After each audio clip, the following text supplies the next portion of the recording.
Hey guys, how's it going? My name is Adam. Today I'm going to show you how to remove watermark in CapCut. So first of all, just go ahead and enter the CapCut and make sure that you update it to the latest version throughout your App Store or Google Play. So just, click on expand right here at the top, right?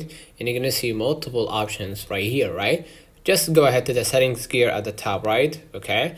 And as you can see right here, add default ending. That means that it will add the watermark of the CapCut inside the video that you currently editing or finished editing.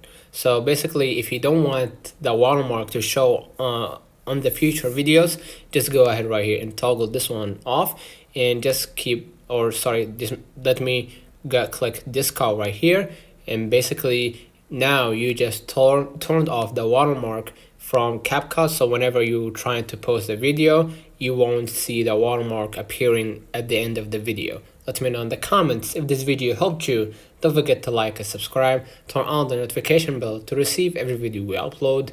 Thank you for watching. See you in the next one.